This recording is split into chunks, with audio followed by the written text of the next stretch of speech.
Call to order a work session of the Goodyear City Council, Monday, September 25th.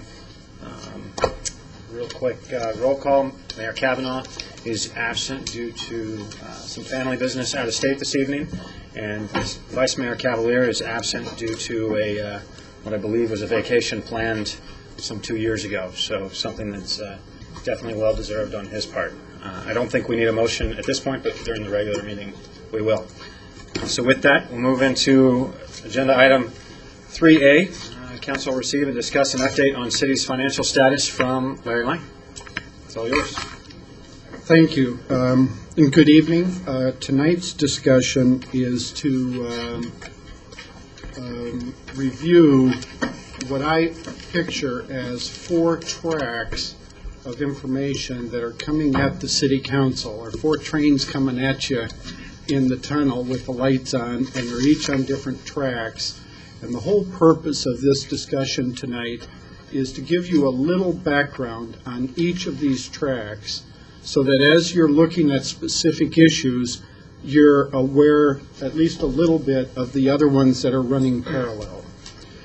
And part of why that's important is that each of these tracks by themselves is pretty complex. Each of these tracks that we're going to talk about tonight very briefly will probably have both a work session and a council action item specifically on that area. And so tonight we want to just kind of step back and look at it from kind of a global perspective. The second part of this, then, of the goals will be to look at specifically some issues on the funding sources and the time frames for when the City Council would like to deal with and resolve those issues, and that'll be a secondary goal.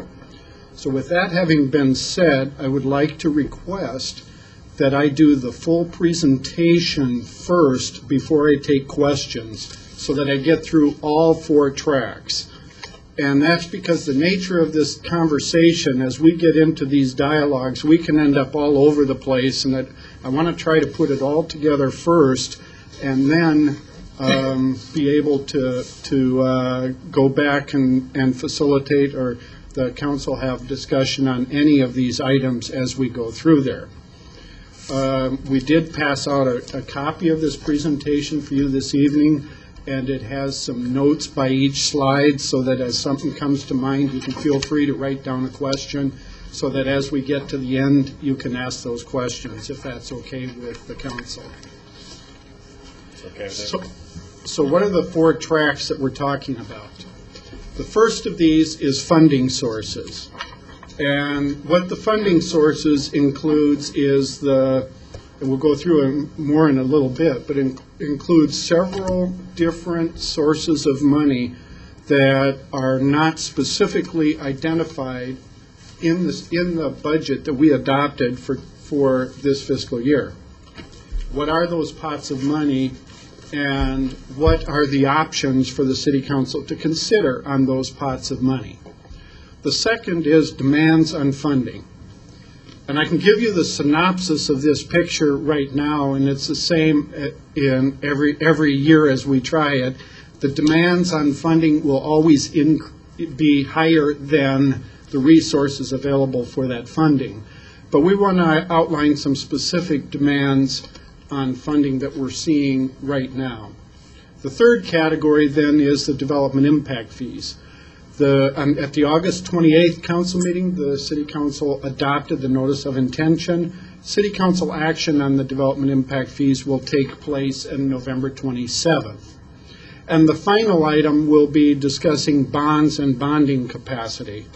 And we're just going to touch tonight on the surface of that much more complex issue, but to make sure the City Council and I are on the same page as where we're heading in that particular direction and what the timetable might be.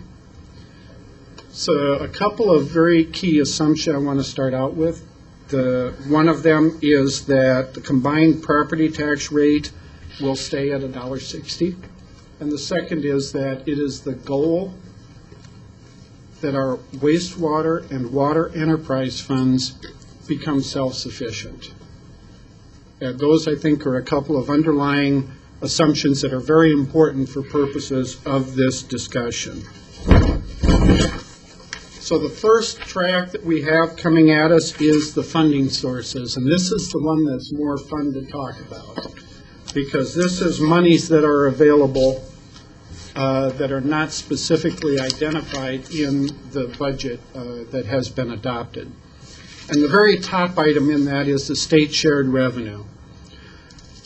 So you'll recall in May when we presented the budget to the City Council, we were asked point blank, is that all? Have you turned over every stone to make sure that our revenues are included in this budget? There were a number of requests that the City Council was concerned were not funded and wanted to know if there were additional revenues out there. And at that time, what we discussed was the state shared revenues were uncertain because the mid-decade census had not been completed as of the time that we adopted our budget. And in fact, were not completed until the night we adopted our final budget. And that would have been way too late in the game for us to adjust the budget. So in doing that, what the City Council agreed to in the budget process was that that money, when that was determined, that staff would bring that back to the City Council in September, and the City Council would identify how, if at all, it wanted to allocate that money. Provisions were made in the budget. We made a $5 million allowance, which we believed would have been the top end for that number, and we put that in as a placeholder to allow this to happen with City Council approval. Well, the actual number came in at approximately $4.2 million. And so that is money that we expect to receive this year that is not specifically allocated in the budget process. Approximately a week ago, the City Council met, or several members of the City Council met and discussed the spring training facility financing in a morning meeting. I think it was about a week ago today, if I remember right. And in that discussion, very specifically, a discussion was held that approximately $1.7 million per year in additional repayment of various financing would be needed over what was previously estimated. And so the discussion was held that out of that $4.2 million that I just described, 1.7 could be reserved for the spring training facility. Subsequent to that dialogue, as we sat at a staff level and discussed it, the one thing that we hadn't really specifically addressed with the City Council in that meeting, although there were bits and pieces of it, was the fact that this cash will not actually be needed in the 06-07 fiscal year. That it will be at earliest 07-08 or possibly 08-09 before the cash is needed. With that having been said, with that as an assumed commitment, while the $1.7 million might be available for expenditures this year, I think I would recommend that it not be used for any type of expenditure that would be what I would call recurring or operating expenditure, that it could be used for more one-time expenditures or capital, so that in the future, if that money is needed for the spring training facility, that you would be able to do that. That leaves a remainder of approximately $2.5 million that would be available for operating expenditures, and by operating expenditures, that could cover a broad spectrum, but that would be the category that would also include additional positions other than what has already been included in the budget, or for one-time capital expenditures. The second category I want to bring up is the revolving fund for special projects. I bring that up as a source of funding because that is not specifically identified into where it's going to be spent in this year's budget. The revolving fund concept arose in the dialogues that the City Council was having regarding several projects of special interest that were very hard to fit into our capital improvements plan and budget processes. Specifically, 3 projects that we talked about at the time were the spring training facility, the I-10 widening, and the university. Also talked about, when it was originally described, was the Cotton Lane Bridge financing and the city's portion of it, but some of that has been included in the capital improvements plan, therefore reducing the need for that out of the revolving fund. So the revolving fund is available for one-time projects. I do not want my comments to interpret or to be implied by the City Council that we're just waiting for a project to be identified. I think with the size of the spring training facility, to look at keeping that money in the bank account, using as a revolving fund to build up fund balances, could be a very practical use of that money and would be part of the considerations. The third item of a source of funds that we have to discuss is the fiscal year 05-06 fund balance increase. As a result of our strengthened cash management policies that we have in the finance department, we were able to sooner identify what our cash balances were as of the end of June 30th. And we have been able to determine that in total, our estimates as we were preparing the budget this year, our estimates were $5.4 million on the conservative side citywide. Of that number, $3.3 million is in the general fund. Some of these are for projects that we expected to be completed by June 30th, but have rolled over into this year. Others are that we use 6-month revenue data to make our revenue estimates, and we were shy on some of our revenue estimates by approximately 12%. In other words, we were a little conservative. So it's a combination of reasons that we got to that amount of money. The actual amount available for expenditure would be available, from my perspective, for one-time or capital type expenditures, would not be recommended for operating expenditures, again, because once you spend it, that money goes away. And this, I give a very strong recommendation to apply this to the capital improvements plan completely. That allows more flexibility in the plan, and also, as we'll discuss in the next session, allows a bit of flexibility when costs come up higher than anticipated, which, as you know, is happening quite frequently given the rapid change of costs in this environment. So the next demand, or the next track that I want to look at is the demands on funds. And what demands are we receiving, and where do they come in play?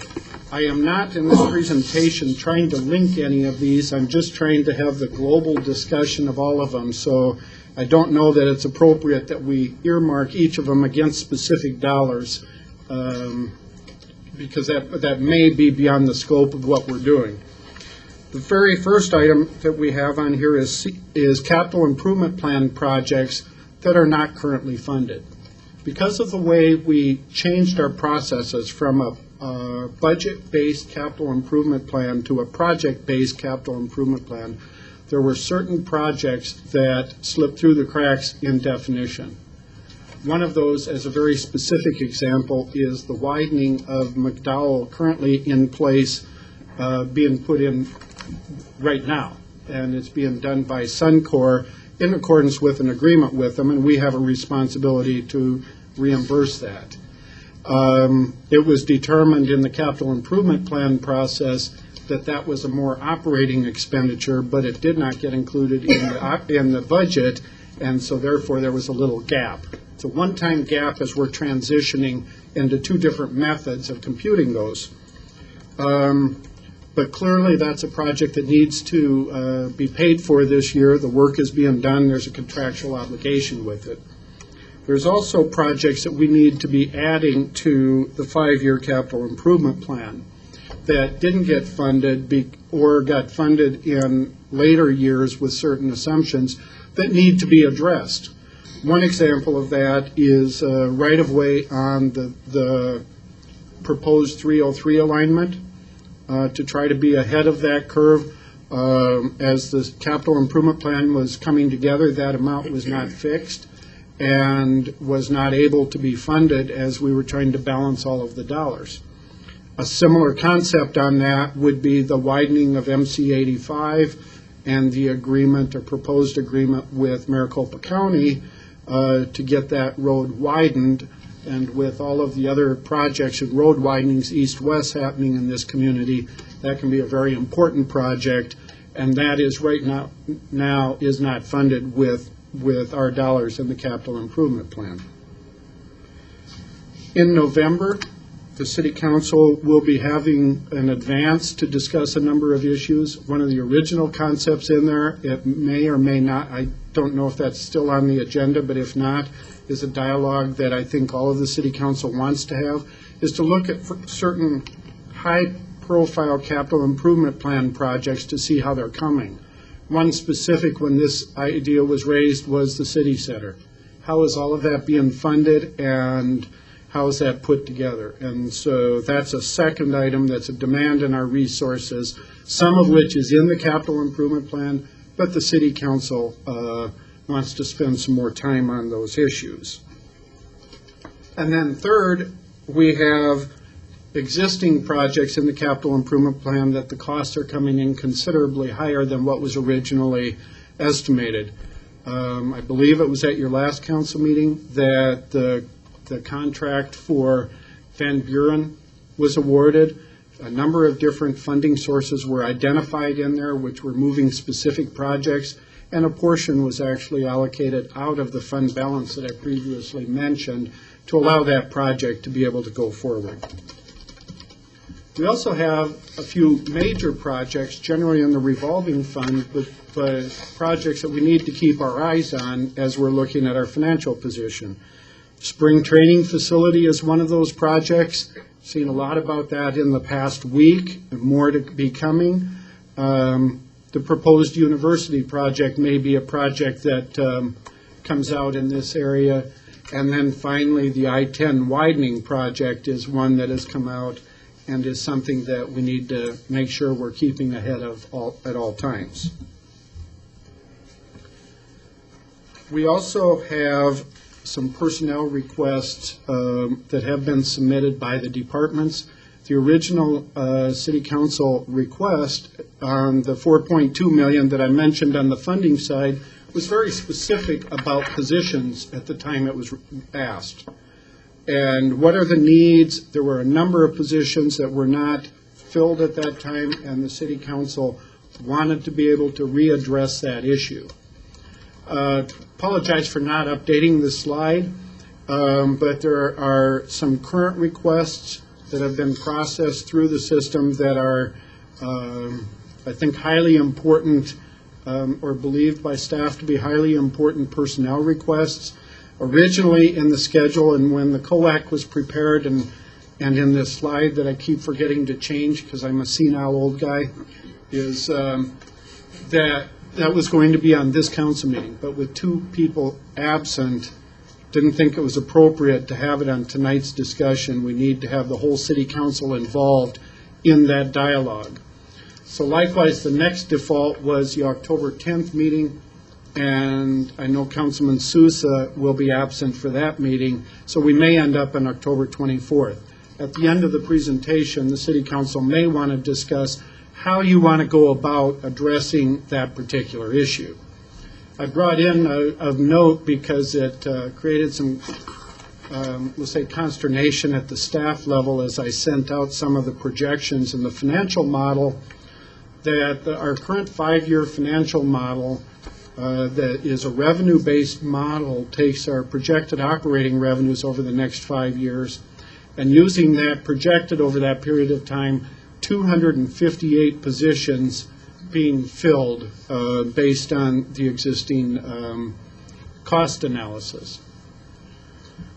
About a year ago, the departments did a projection of the various staffing needs, and it was presented by the HR department, as I recall, and they provided me with this data, so that's how I recall it. But they did a presentation to the City Council that addressed what those needs were expected to be over that same 5-year period of time.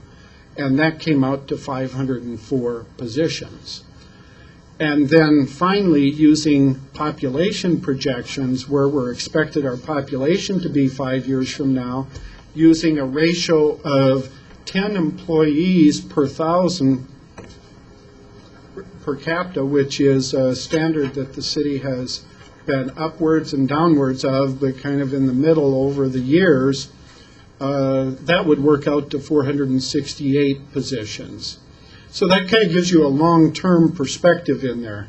One is completely revenue-based, one is need-based, and the other is population-based. 3 different methods of calculating the same. As we go forward, obviously, the revenues will control what we're able to fund, but the needs may be something that the City Council will look at depending on where we are in the future. In addition, I wanted to include in here that recent employee satisfaction survey had some issues. The number 1 priority in there was working conditions. And some of that is, of course, in some of the departments, I'll pick on the police department. Obviously, when they have to have a group hug to turn around, you know that maybe the working conditions are a little bit tight.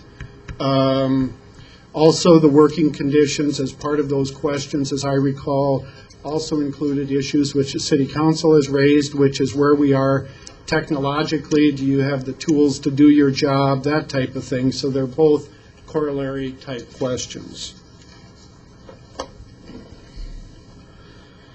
Immediate projects, I touched on this a little bit, but I want to outline 3 immediate projects included in the budget. Most of these are what I'm going to call accounting, no, all of them are what I'm going to call accounting issues. One is the Bullard interchange, the rights-of-way. We have an obligation with ADOT to acquire the rights-of-way for that interchange. That money was included in the calculation of impact fees. That money is available, but it was not put in the capital improvement plan and therefore is not part of the budget. And so we may need to do a budget amendment to reflect that as we're going through this process. That amount would be part of that $5.5 million that I showed in total funds, but that would actually come from the transportation impact fee as a source and not the general fund. The McDowell Road reimbursement that I mentioned earlier is about $1.2 million. The construction is working, and that's an obligation that I think we need to meet this fiscal year. And Thomas Park costs. The costs are coming consistent with what was presented with the City Council, including a contingency factor included in when the City Council voted on that project. But given the timing of the City Council approval at the same time the capital improvement plan was being finalized, that number did not get increased in the capital improvement plan. So there's about a $600,000 shortage that needs to be affected. That doesn't require council action on the contract. You've already approved it in that context. So that's where I call it more on the accounting side of things. And finally, there were a few projects that were included that were expected to be further along in last year's budget. One study I remember, I don't remember the name of it, I remember specifically that we spent $50,000 less last year than we expected, but that increases the $50,000 we'll have to spend this year because the study didn't quit at the end of our fiscal year. So that, again, I label to as an accounting issue. We intend to bring those back as budget adjustments pending outcome of any discussions the City Council may have. The next 2 areas, the next specific areas, development impact fees, and then followed by the bonding. I'm going to spend considerably less time on those, much I'm sure your relief. On the development impact fees, August 28th meeting, the council adopted a resolution of intention or notice of intention based on the development impact fee study that was presented to us. We have had 6 meetings with the development community. A 7th meeting is scheduled for, I believe it's October 12th. We're sending you, as you requested, questions that they are asking, as well as our follow-up on those questions. That is something that is constantly under change. As a result of that input, as well as a very thorough review at the staff level since the study was done, right now the maximum defensible fee that originally in the report was shown as $27,000, I believe $400, is now down to approximately $20,000. Some duplications have been removed, some other projects and that have been removed. That's in addition. I can assure you that the people from the development community are not looking at that as a final answer, and that they're continuing to provide us input. Again, on the development impact fees, most of that is project driven, and that's how the calculations are made, and so therefore it should be presented that way. Work session, I said here October 23rd. I apologize, another slide I should have corrected. The other day I was informed that October 30th is the day that is scheduled for. And I apologize for giving you the wrong date on this slide, but it's October 30th. That is a work session for the City Council that you requested to go through the proposed report in depth. The consultant will be here to go through that. At the same time, we will try to provide you with a more detailed explanation of a number of the questions that we are receiving. That will not be a public participation discussion, because I think that'll make it very hard for the City Council to get through the technical aspects of it. On November 13th, a public hearing has been scheduled where the City Council will receive input from the public over and above any input that we have provided in this process. That meeting, in anticipation of fairly large crowd, I believe has been scheduled at the Hampton Inn, if I'm not mistaken. It has been scheduled off-site where we have a little more room so that we don't get squeezed out. And finally, the earliest date the City Council can consider adopting those fees would be November 27th. Effective date, March. Okay, the effective date, apologize, would be March 1st of 2007 if the council adopts a different fee on November 27th. So the final link in all of this is on the bonds. And the City Council may be aware the 2005-2006 budget, that's the fiscal year that was completed this past June, contemplated the issuance of $29 million worth of bonds. Because the projects were not far enough along and our cash flow was such that we did not need that financing, we have been able to delay that bond issue and will continue delaying that until it becomes practical to issue the bonds. I'm believing now with the Van Buren project under contract that over the next couple, 3 months, we're going to start this process, and these bonds I expect will be sold sometime in the spring. Prior to that, there's a few issues that the City Council will want to discuss. One of those issues is, what is our bond capacity in light of increases in assessed valuation, in light of voter authority or voter approvals, and in light of existing obligations that is out there. We will discuss that in a work session, go through that in depth for you. Another issue that we will be discussing is the current property tax format that we have is issuing bonds so that the secondary property tax, and that's the arm of the property tax that pays for the debt service, currently issuing that so that that stays within our overall debt limitations.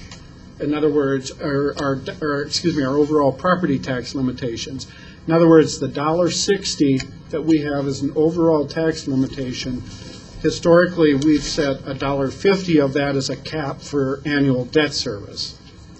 In light of statutory changes that the legislature made this year and a proposition that likely will pass on the ballot this year that changes our property tax base from 1980, I believe it is, to 2005, that by doing the lower amount on the primary property tax, we have lost $1.5 million of future property tax capacity. And as a result of that, one of the issues the City Council should consider is, do you want the formula to be the primary property tax at its maximum and then the secondary to fill in up to the total? There are two strong arguments on each side of this. There is not a right or wrong answer, but as we go forward, we want to make sure that that dialogue takes place. A couple other points on general obligation bonds. Generally cannot be used on projects that are paid for by development fees, although they can finance projects and be reimbursed, but then the property tax rate cannot be levied on those portions that we expect reimbursement. And second, there's some constitutional limitations on what bonds we can issue, even ignoring our own limitations of the $1.60 rate. Specifically, one that will eventually impact us is the 6% limitation on streets and government buildings. There is, again, a proposition on the ballots this year that would expand streets from the 6% limitation to the 20% limitation. With the growth in this community, with the needs to add the widened lanes, the difficulty in measuring how to do that, that is a very important provision for us to be looking for as we go forward. So having looked at each of the four legs, when do you expect each of these to come up? Because they are all coming at you differently. The funding sources are expected right now to be coming about October of 2006, and that's specifically on the state shared revenue portion. The demands on funding, portions of that can come in October of 2006, but also capital improvement plan portions, I think, are more appropriate to a council advance type dialogue where you can spend some more time on several key projects of importance to you. The development impact fees will be brought to the City Council for consideration on November 27th. And the bonds, at this point, is unscheduled, but I would estimate work sessions in the November to December area to get that dialogue started.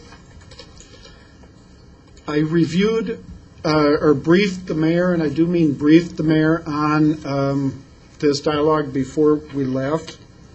And as it related to the proposed positions, the mayor outlined an option for the council's, or suggested an option for the council's consideration. And it related to the proposed positions and the timing of them with the management assessment that's taking place. He has a concern of filling positions before the management assessment is in place, and then what happens after the management assessment if you found a different way of achieving the same objective. The mayor indicated that for those positions that the city manager believes to be an emergency, the mayor would support filling those particular positions. And I throw that out maybe as the start of a discussion as to how to deal with the $4.2 million, the various issues. I think the pretty obvious on the $4.2 million, I think if you accept the $1.7 million coming out and only available for one-time funding, that leaves the $2.5 million approximately. All of that could be used to fund positions. A portion of that could be used to fund positions. All of that could be used to fund one-time or capital projects. A portion could be used for one-time or capital projects. Or all of that could be banked for future budget considerations and moved down the road. I think that's a very broad spectrum of the options. The goal tonight is not to receive specific direction on what answer the city council wants to have and how to spend that money, as much as the process of how the city council wants to and when the city council wants to receive that information. With that, I will be happy to answer any questions anyone may have, or your discussion. Oops. I saw this hand first, so I'm going to go to my right and recognize Councilmember Holland, actually. I was just very interested in, on this advance that we're going to have, where we will be discussing the additional employment request. And also, is that also going to be at the same time that we're going to, because you had said something about the 5-year financial model and the positions filled, and we have additional employment requests. Will we also have an opportunity at that time to reprioritize our capital improvement request?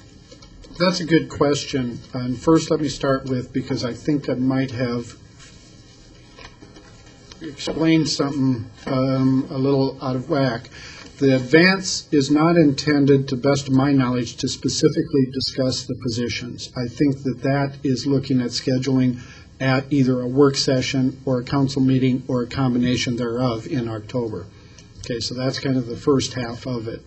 The capital improvement plan. You meant October. In October, yes. Said November. I apologize, okay. So That creates some confusion, thank you. So we're looking to have an independent dialogue regarding specifically staffing and positions and how we address that and how we address the recommendations that are in front of us in October. So we need to answer the question of whether or not we believe that is the appropriate process for us to undertake that particular portion of this conversation. That's correct. And when were those positions supposed to come on before We this had originally decision talked about made? bringing those to us today, literally. I mean, not literally today, but in September. If you remember, we talked September, about October. the budget. Okay, so we've got to answer that question for Larry, specifically the positions and whether or not we wish to discuss that in October. That's correct. What other questions do we need to be answering for? I don't know assisting that. you? I don't know that there's a lot in there. I guess I would Okay. look at the personnel is really the question. The $4.2 million becomes, it really links those two together. Okay, It's so the- I'll continue with the It was the money questions. issue that I was really trying to see how much we would have available, and Okay. and then the reprioritization of our capital improvement request. Right. The second half of the capital improvement plan question, as far as reprioritization, adding the 5th year in that plan, that will be coming to the city council also. The people that will be managing that process are just getting on board as we speak. And so I'm expecting, I have not really talked to Jim about that specifically, but I would expect we're at least 3 months away before we're adding that year in the process for that prioritization. Okay.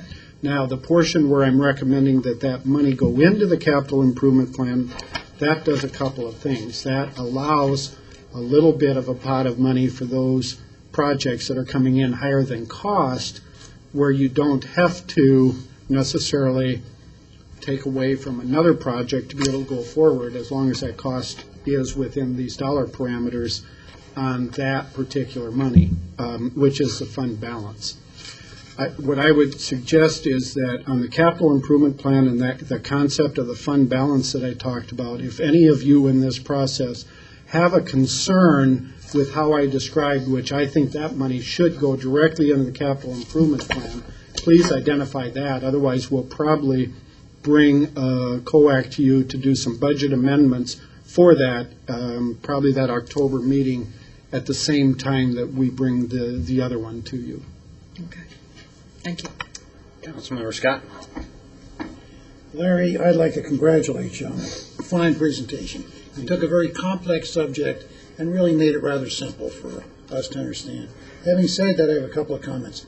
The $1.7 million money for one-time spending type money, and coupling that with the survey, the employee survey, you called it a satisfaction. I think part of it is a dissatisfaction survey. And there certainly is a problem here with regard to working areas. And so my question is, that one-time money that would be, the one-time spending of that money, and this is just reaching, but could we consider spending that, or the city consider spending that to purchase maybe an available building to spread out into and still use the rent that we would be paying ourselves to satisfy the indebtedness to the building? Could we do that sort of thing? Utilizing the existing rent that we would otherwise be paying. Yeah. But yes, that would be a one-time capital type use of that money that would be, I think, appropriate. That's something to consider. The other thing that I'd like to comment on, and the mayor isn't here to answer my question, so I'll throw it at you. We're going to be looking at filling various positions with some of the money that's available to spend. And the mayor's comment, emergency position filling, I don't know what that means. I would have asked him to define emergency, but that's a hard term to equate to filling positions. But I would like to take it one step further. I think we're getting in a very sensitive area, and Stephen, comment on this if you may, or maybe we'll just defer the comments until later. But we're going to have to decide if we're going to increase the number of employees in this city, which I'm sure we're going to wind up doing, then I don't see this to be a council responsibility. But I'll address this at a later date if indeed that's what ought to happen. In other words, I don't think the council should be deciding on what type of people we ought to be hiring. That's an administrative type decision, is what I'm saying. But the decision before us is to authorize the monies. I understand. Okay. I'll go to Councilmember Sousa. Unless you had something to address to that point. If you want to put words in the mayor's mouth, you're more than welcome, but I probably wouldn't advise it. I think I will, I tried very carefully because I'm not good at putting anyone's words in, I just put feet in my mouth, so.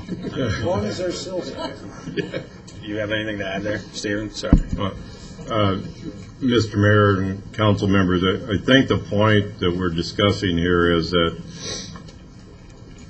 there are new positions that we as an organization need, and the question is, how quickly do we need them? And that is part of that discussion to come back to you in sometime in October, and I would be at that time bringing forward to you my best recommendation on how quickly we should fill those various positions. That's an understandable way of handling this. Thank you. Councilmember Sousa. Larry, the state shared revenue, the $4.2 million, is that going to be a constant, or is it just one time? That was a one-time increase, taking our annual amount to a higher level. So, yes, it will, in effect, be a constant new dollar. Okay. So that anything that we use that money for is going to be covered in the subsequent It will be a budget. recurring source, that is correct. Thank you.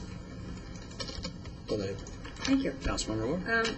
I do have concern when you talk about filling positions and delaying the filling of those positions.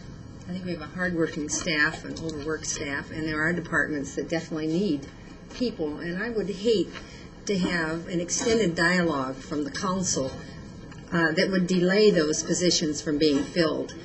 You know, we talked about cross-training, that certain positions can come on, and we can cross-train them into other departments, so we can utilize that if the employee that's coming on board understands our position, and that we may have to cross-train them and put them temporarily in another position. But my view of the staff is they need some additional help, and so my concern is I do not want us delaying over dialogue that is so simple that says we need more employees to do all the jobs that the 7 council people are asking them to do. Are we answering your questions for you? Are we giving you the Yes. kind of direction you all want? Okay. Question that I wrote down, if I go back to that $5.4 million total on the fund balance increase, that your 12% of conservative dollars that you found, what are the revenue sources of that? Can you give me a picture? I don't know that I heard that. The primary revenue sources on that, where I saw the 12% were in the sales tax areas. The retail sales tax was 12% higher than we projected. Construction sales tax, I think, was pretty close to 12% higher than what we projected. And I believe also our building and zoning fees, the big numbers all seem to come out about 12%, and that is amazing. But the revenues were spread around sales Yes. tax, i.e. construction, retail, and Yes. otherwise. Okay.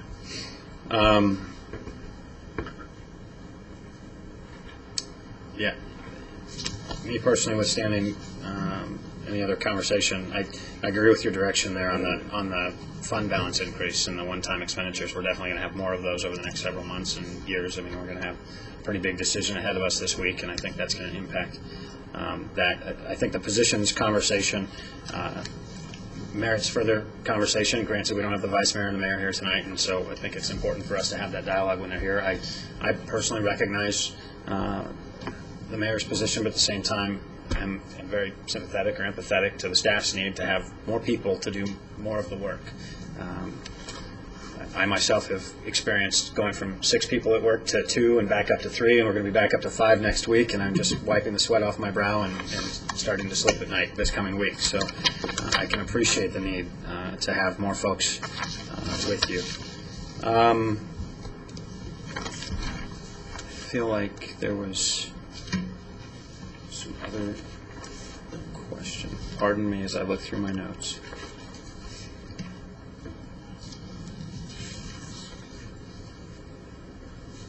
Yeah, I think I've addressed the two areas as far as I'm concerned. Are there questions unanswered that lie with you, Mr. Lang, or you, Stephen, that we haven't discussed? Mr. Mayor, if I can give a point of clarification, I think that as a part of the council advance, we have now captured all your comments. We're trying to narrow that down. We'll assemble and bring back to you the strategies that you suggest are the higher priorities, and have you confirm that, and then we'll move forward. The idea in terms of projects and adding them, as Councilwoman Holland has raised, is about, first of all, adding the next year's projects. Secondly, going in and determining if you want to advance any of the projects in the 5-year plan anywhere else in the existing 5-year plan. And that is the shuffle that deserves that kind of conversation. Larry is referring to the fact that staff has just now come on board to begin to help us do that. But that could be at that next advance, depending on how you rank, as you see the scores that come back from all your inputs that staff is going to bring to you probably at the next meeting. Councilmember Susan. Yeah, thank you, Mr. Mayor. The question here that I ask would be employee satisfaction survey, and I only ask the question because it's in line with what Larry has brought up. The working conditions are the top issue. Do we have, is that final report out or been distributed to council as yet?